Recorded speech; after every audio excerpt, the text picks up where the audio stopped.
안녕하세요. 저는 짧았던 결혼 생활을 마치고 다시 싱글로 돌아온 20대 후반 여자입니다. 이제는 다 끝난 일이지만 그래도 시아버지의 말 같지 않은 장난 때문에 결국 이혼하게 된 사연을 적어볼까 합니다.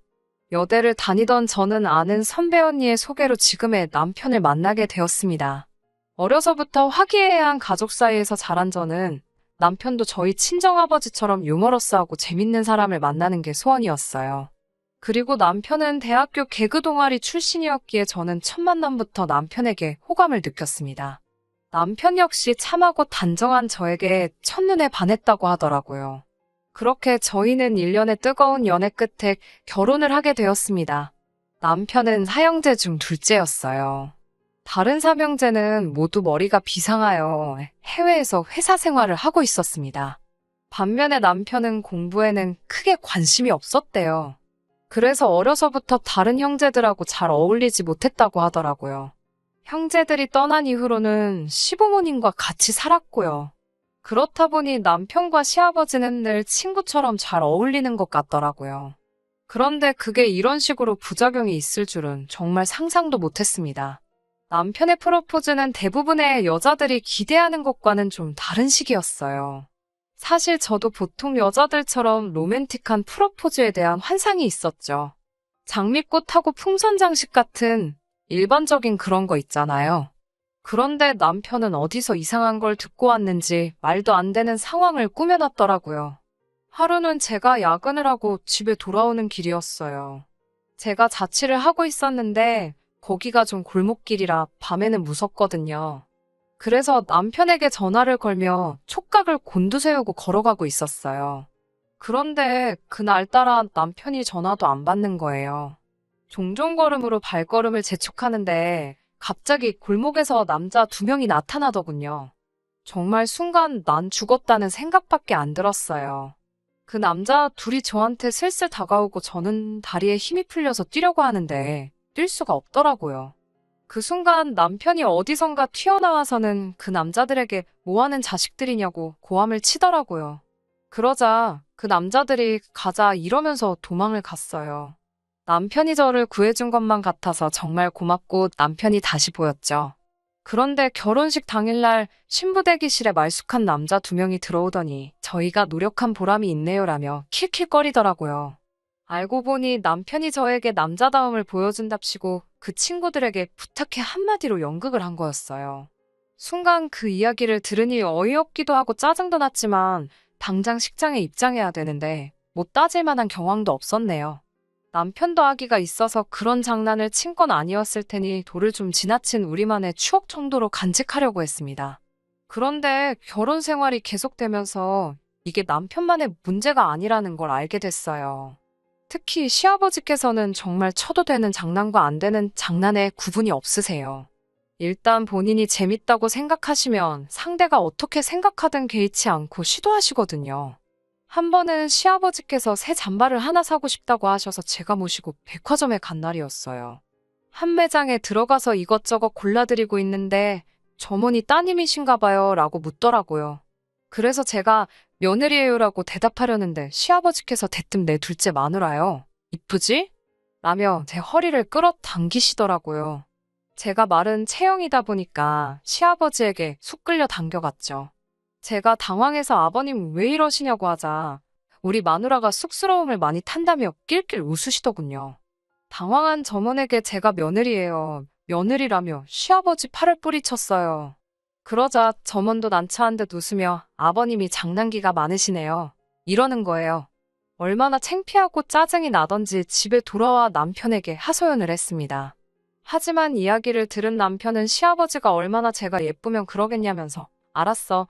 당신은 내 거니까 우리 아빠한테 손대지 말라고 할게라며 장난처럼 받아넘기더라고요.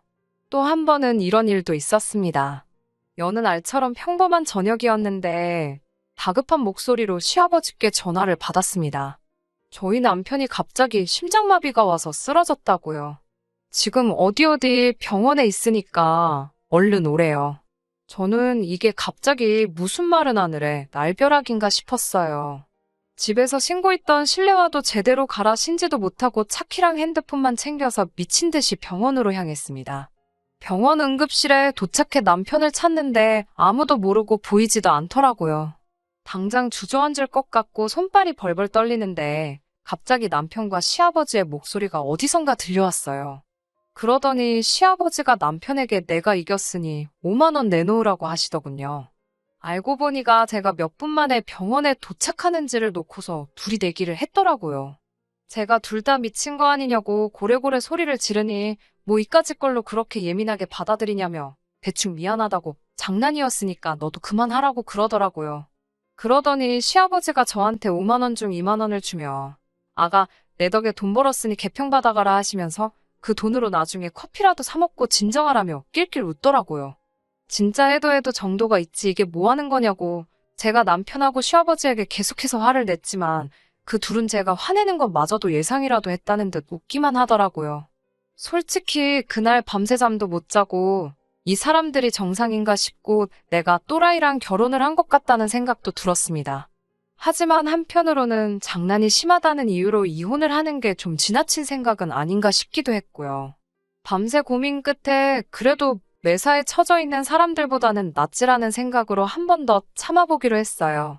시아버지께도 전화를 드려 정중하게 저는 그런 장난을 당하면 속상하고 상처를 받는다고 말씀드렸어요. 저한테는 제발 장난치지 말아달라고 말이죠. 그러자 시아버지도 알겠다. 너한테는 이제 그만하마라고 약속하셨고요. 그리고 얼마 전 진짜 더는 용서할 수 없는 그런 일이 있었습니다. 토요일 밤 시아버지께서 전화를 하셨더라고요. 하시는 말씀이 요새 몸도 안 좋고 적적하다며 잠깐 얼굴 좀 비추고 가라고 하시더라고요. 그래서 일요일 아침 일찍 시댁으로 향했어요. 시아버님을 모시고 나가 갈비도 사드리고 커피도 마시고 집에 돌아왔는데 핸드백에 넣어둔 줄 알았던 핸드폰이 아무리 찾아도 보이지 않더라고요. 카페에 두고 온 것 같아 전화를 했지만 카페에는 제 핸드폰이 없다고 하고 답답했어요. 그래서 제가 아무래도 안 되겠다고 식당이랑 카페에 가서 제가 한번 찾아보고 와야겠다고 하니까 남편이 자기가 다녀오겠다고 저는 집에 있으라고 하더군요. 그리고 그날 저녁이었어요. 슬슬 잘 준비를 하려고 하는데 아파트 복도에서 시끄러운 발걸음 소리가 들리더니 누가 우리 집 현관문을 부서지게 두들기며 제 이름을 부르더라고요. 저희 친정 부모님이셨어요. 제가 깜짝 놀라 이 시간에 여길 왜 왔냐고 물었죠. 참고로 저희 친정은 저희 집에서 2시간 넘는 거리에 있어요. 친정 어머니는 저를 보더니 왈칵 끌어안고는 다행이라며 엉엉 우시더라고요. 저희 친정 아버지는 전에 본 적 없는 무서운 얼굴로 김서방 이 자식 죽여버린다고 그러시고요. 도대체 무슨 영문인지 알 수가 없어서 무슨 일이냐고 얘기를 제대로 해달라고 했어요. 친정 부모님께 들은 이야기는 충격 그 자체였습니다. 제 핸드폰으로 전화가 와서 받았더니 저희 남편이더래요. 그러더니 제가 교통사고로 크게 다쳐서 응급실에 있다고 했다는 거예요. 불이 나게 남편이 오라는 병원에 도착했는데 남편이 시아버지랑 심각한 얼굴로 저희 부모님께 많이 놀라셨나고 묻더래요. 당연히 저희 친정 부모님은 일단 저 좀 보자고 어딨냐고 저를 찾으셨고요. 그런데 자꾸 말을 돌리고 저를 안 보여주니까 너무 이상하더래요. 저희 친정 부모님은 이미 저희 남편이나 시아버지가 지나친 장난을 자주 친다는 사실은 알고 계셨거든요. 그래도 설마 같은 자식 가진 부모로서 그런 거짓말을 하겠냐 싶었는데 그 순간 웃음을 못 참는 저희 남편을 보고는 속았다는 걸 눈치채셨다고 해요. 친정 아버지가 남편의 멱살을 잡고 너 이 자식 내가 죽여버리겠다고 우리 딸 어딨냐고 하자 놀란 남편이 이것부터 놔주시면 바로 말씀드린다고 하더래요. 그래서 나중에 집에 있다면서 두 분이 따님을 얼마나 사랑하는지 궁금해서 해봤다고 말도 안 되는 궤변을 늘어놓더랍니다. 친정 아버지 입장에서 차마 사돈을 때려 눕힐 수도 없고 넌 이따 보자라는 심정으로 자리를 뜨셨대요. 그래도 불안한 마음이 가시질 않고 제가 괜찮은지는 확인해야겠다 싶어서 저희 집으로 바로 달려오셨다고요. 우는 친정어머니와 분노하는 친정아버지를 보고 있으니 제가 보통 미친 사람하고 결혼한 게 아니라는 생각이 들더라고요. 저와 친정부모님은 바로 시댁으로 향했습니다. 시어머니는 저희 셋을 보더니 크게 한숨을 내쉬고는 죄송하다고 한마디 하고 자리를 피하시더군요. 무슨 일이 있었는지 이미 아시는 눈치기도 했어요. 하지만 시어머니는 사실 결혼 생활 내내 저에게 그래도 잘해주셨거든요. 시아버지는 남편이 지나친 장난을 할 때면 늘 시어머니가 먼저 나서서 사과해 주셨고요. 그래서 그때까지만 해도 시어머니 탓을 하고 싶은 생각은 없었어요. 거실로 들어서니 시아버지는 뭐가 그리 당당한지 저희를 보고 실실 웃고 남편은 저에게 괜히 말을 걸고 눈치를 살피더라고요. 저희 부모님이 도대체 뭐가 문제길래 그런 장난을 치는 거냐고 따져 물으셨어요. 저도 이제 저한테 그런 장난 치지 않기로 하시지 않으셨냐고 약속하셔놓고 왜 또 그러시냐고 따졌고요. 그러자 시아버지의 대답이 가관이었습니다. 내가 너한테 안 한다고 했지 다른 사람한테 안 한다고 했냐고요. 그러면서 나는 너가 재밌는 앤 줄 알고 며느리로 들이길 허락했는데 이건 뭐 애교도 없고 유머도 없고 건조하기가 이루 말할 데가 없다면서 아주 재미가 없다고 그러시더군요. 결국 듣다 못한 저희 친정아버지가 시아버지의 얼굴을 주먹으로 때렸어요. 참고로 저희 친정아버지는 취미가 권투십니다. 시아버지는 턱을 부여잡고 쓰러져서는 나중내를 연발하더라고요. 저희 아버지가 한 대 더 치려고 하자 시어머니가 나타나 그래도 남편이라고 시아버지를 감싸더니 장애가 있다고 이해 좀 해달라 소리를 치는 거예요. 저는 처음 듣는 소리라 무슨 말씀이냐고 하니 하도 거짓말을 많이 해서 정신과에 데려간 적이 있다고 합니다. 무슨 연극성 장애인지 뭔지 그렇게 사람들 관심 끄는 걸 좋아해서 그런 거라고 하더래요. 제가 설마 남편도 그런 거냐고 묻자 시어머니는 대답은 못하고 눈물만 흘리시더군요. 그러면서 옆에서 잘 챙겨주고 받아주면 얼마든지 괜찮아질 수 있다면서 제발 잘 부탁한다고 하시는 거예요. 저희 친정 부모님은 장애고 나발이고 더는 이런 집구석하고 사돈 못 맺는다고 애들 이혼시킨다고 고함을 치셨어요. 그러면서 저한테도 마음 독하게 먹으라고 하셨고요. 남편과 좋은 추억도 많기에 이혼을 결심하기가 쉽지는 않았지만 어쩔 수 없이 남편에게 헤어짐을 고했습니다. 저와 헤어지고 일단 치료부터 받으라고요. 남편은 자기가 어떻게 돼도 상관없는 거냐고 저에게 묻더군요. 하지만 저는 남편에게 아무 일도 없을 거라는 확신이 있었기에 이혼하고 말았습니다.